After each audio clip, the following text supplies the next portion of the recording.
सदाशिव्या सदाशिव्या श्रीमद्भागवती कथा यस्याः श्रवणमात्रं समाश्रये। आइए मेरे भाई बहन, भागवत ज्ञान पर चर्चा हमारे आपके मध्य में चल रही है। इसकी हम सभी उपासक हैं और जिज्ञासा निरंतर बनी रहती है कि परम पिता परमात्मा की कुछ कथाएँ सुनने का सौभाग्य हमको मिले। कहते हैं कि भगवान की कथा बड़े भाग्य से प्राप्त होती है और वो बड़े भागी हैं। वो बहुत अपने आप में बहुत उनके ऊपर भगवदीय कृपा है, गुरु कृपा है, महापुरुषों की विशेष कृपा है। इनको भगवान का सत्संग सुनने को प्राप्त होता है। वो क्षण वह समय भी धन्य हो जाता है जिस समय में जिस क्षण में उन्हें भगवदीय परिचर्चाएँ सुनने को मिलती है। बड़े भाग्य मानुष तुम पावा, सुन दुर्लभ सब कीर्तन गावा। आइए मेरे भाई बहन, हम आपको ये प्रसंग सुना रहे थे। धर्म सम्राट राजा परीक्षित हमारे सुखदेव जी महाराज से निवेदन कर रहे हैं। हे सुखदेव जी महाराज, परम भाग्य से सुखदेव जी महाराज से निवेदन कर रहे हैं। हे सुखदेव जी महाराज, आप हमारे गुरु हैं, आप जगत गुरु हैं। आप हमारी पिपासा को बुझा रहे हैं, आप हमको तृप्त कर रहे हैं। हमको हमारी प्यास, हमारी भूख और प्यास जो कुछ भी है भगवान, बस मात्र भगवान की कथा है। और भगवान की कथाओं से न तो भूख हमारी तृप्त हो रही है, न तो कोई प्यास भी बुझ रही है। इसलिए हे गुरुदेव भगवान, इन निरंतर ऐसी कथा हमको सुनाते रहे। एक कथा रूपी मंदाकिनी में हम ऐसे ही अंगाहन करते रहे और आप इसी प्रकार कथा सुनाते रहिए। उसी समय श्री सुखदेव जी महाराज कहते हैं, हे राजन, स्वयं भुवस्चा वनोर्वशः परम सम्मतम् कथ्यतां भगवन् यत्र मैथुने निधरे प्रजः।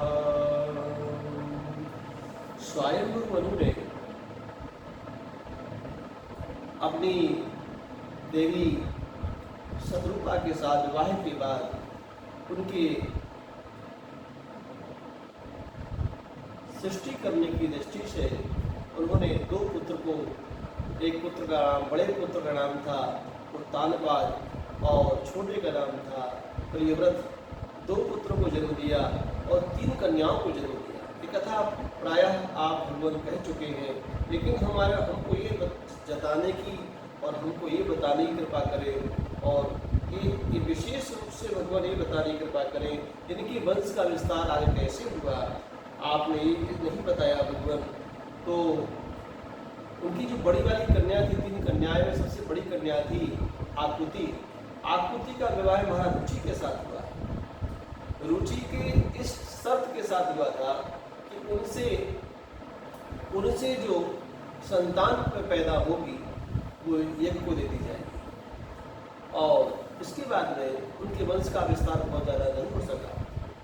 और मझली बिटिया उनकी जो देवहूति है, देवहूति का विवाह ऋषि कर्दम से हुआ है। ये कथा बड़ी व्यापक है, आगे आने वाली है। और छोटी कन्या प्रसूति का विवाह महाराज दक्ष से हुआ है, जिनकी 60 कन्याएं हुई हैं और 60 कन्याओं से इस पूरे वृद्ध धर्म का और पूरे संस्कृति का और पूर्ण रूप से संतति का विस्तार जो हुआ महाराज का, ये प्रजापति दक्ष की कन्याओं के द्वारा हुआ है। ये विस्तार से कथा आगे आपको सुनने को मिलेगी। तो इस क्रम में हम आपको बता रहे थे कि देवहूति बड़ी बचपन से तपस्वी थी और बड़ी तपस्वी थी।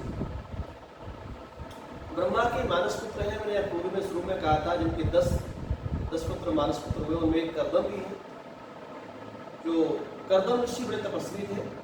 कर्दम ऋषि ने घोर तपस्या की और उनका मकसद था, उनका हेतु था कि हमको ऐसी संतान प्राप्त हो जो संतान भगवान के सदृश हो, प्रभु के सदृश हो।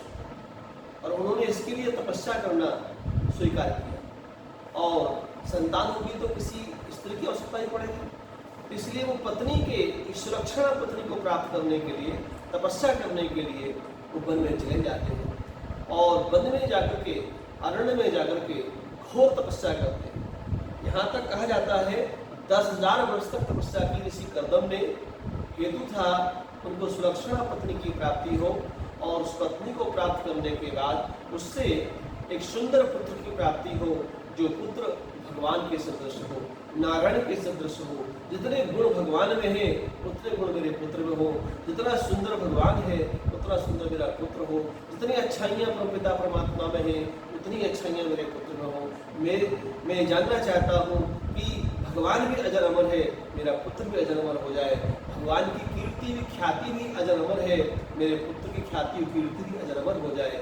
ऐसे पुत्र को चाहते थे, लेकिन उस पुत्र की प्राप्ति एक संस्कारी पत्नी से होगी और संस्कारी पत्नी कैसे मिले, उसकी उन्होंने तपस्या की। धन्य है मेरे भाई बहन, आजकल जो सुलक्षणा पत्नी प्राप्त करने के लिए तरह तरह के उद्यम करते हैं और बच्चों को पढ़ाते लिखाते हैं, लेकिन सिर्फ विद्यालय में आदमी को शिक्षा मिल सकती है, कमाई का तरीका मिल सकता है, पैसे कमाने का तरीका मिल सकता है, लेकिन नैतिक शिक्षा संसार में नहीं मिलती है। नैतिक शिक्षा तो आप अपने बच्चों को स्वयं देंगे या तो गुरुदेव भगवान कोई आपके होंगे, गुरुदेव के द्वारा, अच्छे महापुरुषों के द्वारा अपने बच्चों को नैतिक ज्ञान मिलता है। नैतिक ज्ञान बहुत जरूरी है। आज समाज में नैतिक ज्ञान का पतन हो गया है, नैतिक ज्ञान किसी के पास है ही नहीं। हम अपने भाई बहन के साथ कैसे रहें, भाई भाई में कैसे रहें, एक गुरु शिष्य के बीच का नाता कैसा हो, एक बहन भाई का नाता कैसा हो, एक राष्ट्र संस्कृति का संबंध कैसा हो, एक ग्राम में, परिवार में, समाज में हम कैसे लोगों के बीच में रहें, कैसे लोग आदर करें। पहले के समय में कहा जाता है एक गांव का कोई जमाता होता था तो वो होता तो किसी घर का था, लेकिन पूरे गांव वाले उसको जमाता की तरह मानते थे, दामाद की तरह मानते थे। जब वो कभी गांव में आता था तो पूरे गांव के लोग उसको टीका लगा के, तिलक लगा के सम्मान करते थे कि मेरे गांव का दामाद है, मेरे गांव का ये, मेरी गांव की बिटिया है, मेरी बिटिया ब्याही हुई है, मेरा एक दामाद है। और दामाद की तरह सम्मान उसको देते थे। आपने सुना भी होगा, जाना भी होगा, महसूस भी किया होगा कि जिस समय भगवान राम का पाणी ग्रहण संस्कार सीता जी से निश्चित हुआ था जनकपुर में, उस समय सतानंद जी के द्वारा एक परामर्श लिया गया। महाराज जनक जी ने परामर्श लिया और जनक जी ने कहा कि एक ब्राह्मण को और एक नाव को अयोध्या भेजा था कि श्री अवध भेजो, और अवध में भेज करके एक निमंत्रण के साथ, एक पत्र के साथ ब्राह्मण को, नाव को भेजा गया कि जनक जी से कहो। जनक जी ने कहा कि महाराज अवधेश को कम से कम ये संदेशा भिजवा दो, उनको पता चले कि उनके पुत्र का विवाह है, महाराज जनक जी की पुत्री से हो रहा है और ये संदेशा भिजवाना बहुत जरूरी है। इस संदेशा लेकर के जब वहाँ पर जाते हैं नाउर ब्राह्मण, महाराज अवधेश को पता चलता है और उनकी खुशी का कोई ठिकाना नहीं है साहब। भगवान के परम कृपा पात्र श्री अवधेश, श्री महाराज दशरथ बहुत प्रसन्न होते हैं और प्रसन्नता के साथ उन ब्राह्मण को और नाव को कुछ देना चाहते हैं, कुछ गिफ्ट देना चाहते हैं, कुछ उपहार देना चाहते हैं। उन उपहारों से उन ब्राह्मण ने और नाव ने मनाही कर दी, अस्वीकार कर दिया। भगवान हम बेटी पक्ष के हैं, हम कन्या पक्ष के हैं। महाराज, हमारी महाराज की पुत्री सीता है, मैं मानता हूँ, लेकिन हमारी बेटी की तरह है, हमारी पुत्री की तरह है। हम पुत्री के यहाँ ना तो कुछ खा सकते हैं और ना बेटी के यहाँ से कुछ ले सकते हैं। और नाव और ब्राह्मण ने सीता जी के यहाँ से जो आए थे, जनकपुर से जो आए थे, उनने महाराज दशरथ जी के यहाँ कोई भी आतिथ्य स्वीकार नहीं किया, कोई भी उनके यहाँ से जो उपहार था उसे स्वीकार नहीं किया, अस्वीकार कर दिया, लिया ही नहीं। कारण दामाद का कैसे लेंगे, दामाद ने घर कैसे खाएंगे, नहीं मेरी बेटी है। आज कलयुग के कलुषित प्राणी, उनका बस चले, दामाद बैठते को खा जाएंगे, है ना। इतने निकम्मे हो गए हैं, उनके अंदर नैतिक शास्त्र है ही नहीं, नैतिक ज्ञान है ही नहीं, सामाजिक ज्ञान शून्य है। ऐसा कहते हैं व्यक्ति के जीवन में विचारों की मत भिन्नता ठीक है, लेकिन विचारों की शून्यता ठीक नहीं है। विचारों की मत भिन्नता बहुत जरूरी है, समाज में होनी ही चाहिए। हमारे मत भिन्न है, आपके मत भिन्न है, आपके विचार भिन्न है, इनके विचार भिन्न है, लेकिन मत भिन्नता अलग अलग होना ठीक है, लेकिन मन की शून्यता होना एक दरिद्रता है। मन हमारा शून्यता बना चला जाए, नहीं हम दरिद्र हो जाएंगे। हमें महान कैसे बनना है, गुरुजन बनाएंगे। महापुरुष बनाएंगे। इसी क्रम में महाराज मनु जी अपनी पुत्री का पाणिग्रह संस्कार करने के लिए बड़ी पुत्री का विवाह करने महाराज रुचि के साथ कर दिया, और दूसरी पुत्री का विवाह करने के लिए उनकी पुत्री बड़ी तपस्वी थी, बड़ी कर्मठी थी, बड़ी तपस्या करती थी, बड़ी पूजा अर्चा करती थी भगवान की। और एक दिन भगवान की कृपा से नारद जी का आगमन उनके घर पर हुआ। मनु महाराज के घर में नारद जी आए। नारद जी के कथनानुसार मनु जी को ज्ञात हुआ कि आपकी पुत्री का विवाह कर्दम से होगा, आप अरण्य में जाओ, जंगल में जाओ और इसी कर्दम के साथ अपनी पुत्री का पाणिग्रह संस्कार कर दो। आपकी पुत्री के लिए हर तरह से उपयोगी, हर तरह से नाम से समर्थ, कोई सही मायने में कोई दामाद है आपके लिए, कोई आपको पर है इस पुत्री के लायक, ऋषि कर्दम है। कर्दम से का गवाह है। यह कर्दम पुत्र कामना से एक सुलक्षणा पत्नी के लिए तपस्या कर ही रहे थे। 10,000 वर्ष का समय इनका पूर्ण होने ही वाला था। उसी समय इनके आश्रम पर महाराज मनु जी का और शत्रुपा का आगमन हो रहा है। मनु शत्रुपा इनके आश्रम में आ रहे हैं। उद्यतस्य हि कामस्य प्रतिवादीन सश्यते अपि निर्मुक्तस्य संगस्य कामरक्तस्य किं पुनः। महाराज मनु शत्रुपा जी जो है कर्दम जी के आश्रम में पहुंचे। ऋषि कर्दम ने आया हुआ देखकर उनका आतिथ्य किया, सत्कार किया, और ऋषि को महाराज ने प्रणाम किया और ऋषि से आग्रह किया, हे ऋषिवर, हमारी इस पुत्री को, हमारी पुत्री हर प्रकार से आपके लिए उपयुक्त है और हमारी पुत्री से आप विवाह कर लीजिए। यह कर्दम जी से ब्रह्मा जी ने पहले कह दिया था। जब तपस्या इनकी पूर्ण हुई तो तपस्या पूर्ण होने पर ब्रह्मा जी ने आशीर्वाद दिया इनको, और आशीर्वाद के फल में ब्रह्मा जी ने कह दिया था, हे पुत्र, हे तात कर्दम, तुम्हारे आश्रम पर आज से ठीक 30 दिन मनु शत्रुपा अपनी कन्या को लेकर आएंगे और तुम उनकी पुत्री को स्वीकार कर लेना। उनकी पुत्री हर प्रकार से योग्य है, और जिस कन्या के लिए जिस तुम एक सुलक्षणा पत्नी के लिए तपस्या कर रहे हो, तो सुलक्षणा पत्नी तुमको महाराज मनु की कन्या की पुत्री के रूप में प्राप्त हो जाएगी।